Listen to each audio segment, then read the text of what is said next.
Hello there friends, welcome back to another episode of Generation Tech. My name is Alan. Today we continue our coverage of lesser known starships from various Star Wars factions. We took a look at some of the more rare Galactic Empire starfighters in our last episode. Check out this XG-1 Starwing. I mean, it kind of looks like it belongs in the Rebellion, in my opinion.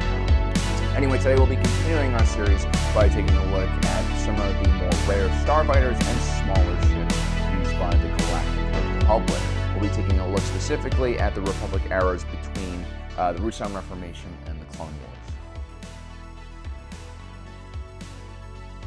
During the High Republic era, the Jedi Order, ideologically speaking, had reached the peak of its ambition, and some might say arrogance. Jedi numbers were at an all-time high, and Chancellor Lina So's Outer Rim development projects gave the Jedi plenty of new missions in the sparsely populated Outer Rim territories of the Republic, where law and stability were not a common sight. Now, during this period, the Jedi were pretty much unified as a group, unlike during the Clone Wars period or other periods of turmoil and strife. And so the Jedi treated their job with quite a lot of responsibility, and they considered taking a life to be a very serious matter during this period.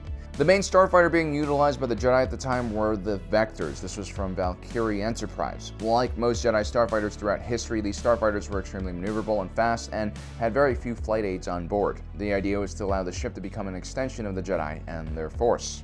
In order to use the weapon system on the Vector, which were just a pair of laser cannons, you actually had to install your lightsaber into a socket on the dash. This was, I guess, to prevent theft and also make the Jedi think a little bit more before they actually opened fire with their weapon. Once the weapon was secure, the cockpit would also light up the same color as the saber, further emphasizing the deadly choice they were about to make. So the Jedi Vector Starfighter is actually based on some original concept art from Episode 3 of the V-19 Torrent Starfighter, in case you notice any resemblance here. The Vector came with a single or double seat configuration. A free trade zone and a few intergalactic conflicts later, the Jedi Order was a completely different organization. Gone were these special starfighters with their lightsaber-locked weapons and this contemplation about taking a life. Because who needs that when you can create a dedicated Jedi tactical bomber, otherwise known as the Jedi Bomber? This essentially was a Delta 7B Aethersprite class light interceptor, the second variant of the Delta 7, which had a thicker hull and a socket for astromechs. The Jedi Bomber was designed with a bombardier seat that was placed behind the pilot, along with munition launchers on the wingtips. Peace and love is all great on paper or in doctrine and dogma, but when the bullets start fighting, not even the Jedi Order is above the arms race that usually comes with conflict. The RHO-1 LIMULUS-CLASS Courier from Quad Systems Engineering is a mashup between the ETA-class shuttle and the Delta 7 Aethersprite Light Interceptor. The ship tried to accomplish the speed of an interceptor, and it also had a decent amount of storage for a ship of its size, which is why the ship is classified as a courier and not as a starfighter or interceptor. The ship was easily recognizable by its half-moon space frame, and it was mainly used by the Jedi Order for diplomatic missions.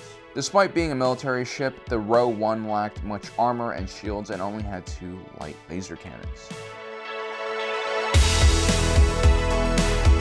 The RHO-CLASS transport, not to be confused with the RHO-1 that we just talked about, was classified as a shuttle. The ship, which had 6 laser cannons on board, was designed to transport either cargo or passengers through contested war zones. The ship had magnetic clamps which could be used to attach and detach cargo modules. This allowed crews to prepare containers for transport before the RHO-CLASS even arrived. The RHO-CLASS was mainly used by Republic medical stations or logistics services. Even though it was armed, there were more heavily armored and shielded vessels in the Republic that were used as dropships for frontline troops. The RHO-CLASS transport had a hyperdrive, which meant that it could operate independently from a carrier, unlike the LAAT gunship series. Now, in the very beginning, Incom Corporations was mostly known for designing repulsor lifts, and so with their first few starfighter designs, they actually enlisted the help of another corporation known as Subpro Corporation. They had a little bit more experience designing starfighters. The PTB-625 planetary bomber was a joint venture starship by both companies. This ship featured a narrow space frame similar to the one that was found on the ARC-170, but was much larger in size. The ship had a bomb bay which was used to drop heavy munitions from orbit. The PTB-625 was mainly used to rain punishment down onto planetary defenses and was mainly used in the Outer Rim during the Clone Wars by the Galactic Republic Navy. The NTB-630 naval bomber was another Incom Corporation Subpro Corporation joint venture. It has very similar design cues and aesthetics to the ARC-170 and the previous planetary bomber we just talked about. However, the naval bomber was more heavily armored and shielded than the ARC-170, but at the same time it was a lot more maneuverable and faster than the PTB-625. It was kind of a mid-range type of starfighter that was designed specifically to target capital ships. Now, because of the Rusan Reformation and the disarmament of the Federal Navy, there were just not many options. Now, because of the Rusan Reformation and the disarmament of the Federal Navy, there aren't that many options for starfighters during the Galactic Republic period, so we're going to be taking a look at some gunships, some patrol boats, and some slightly larger vessels as well, like this one, the PB-950 patrol boat. From its boxy nature, you could probably tell that this was a Carillion Engineering Corporation product. At just 37 meters in length, this was a military ship designed for customs officers and systems patrol fleets. It had a crew of 4, which included 2 pilots and 2 gunners, along with 8 enforcement agents in the back. The ship was also equipped with 2 medium-ion cannons for non-lethal disabling of ships, along with a quad laser cannon turret and a concussion missile turret. The PB-950 had a double-hull design which made it very, very durable, and it would be used by the Galactic Republic and also planetary defense forces all throughout the Clone Wars. The new class attack transport was very similar in appearance to the RHO-CLASS transport, except for those detachable cargo modules. Instead, the new class had a passenger compartment designed to ferry a small platoon directly to the front lines of a battle. The new class was supposed to supplement the beloved LAAT during an invasion, but there were some pretty large differences. The LAAT performed much better as a gunship because it had much heavier weapons. This included a belt-fed missile launcher system, along with gunners who could operate laser beam turrets. The new class attacks transport was manufactured by Cygnus Spaceworks. You might be familiar with this if you saw our last video about lesser-known Imperial starfighters. Cygnus Spaceworks would eventually roll out the Lambda-class shuttle, which was heavily based on their experiences with the new class and RHO-CLASS shuttles. At the beginning of the Clone Wars, the Galactic Republic Navy, like everything else in the Republic military, was in complete chaos and scrambling to get things into operational mode. The main starfighter utilized by the Republic at the time was the B-19 Torrent starfighter and the Cord-class starfighter. The Cord-class starfighter was a light interceptor that was armed with only one single laser cannon. These ships would commonly be found on the Acclamator-class assault ship.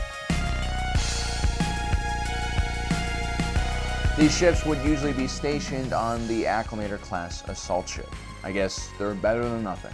Lastly, we have the T6 shuttle, or the Jedi T6 shuttle. This was an older designed ship which was used as a transport by the Jedi Order. The ship was supposedly protected by the Galactic Republic's universal sign for diplomatic vessels, which was just basically red paint. Also had ejector seats and survival capsules on board in case anything went wrong.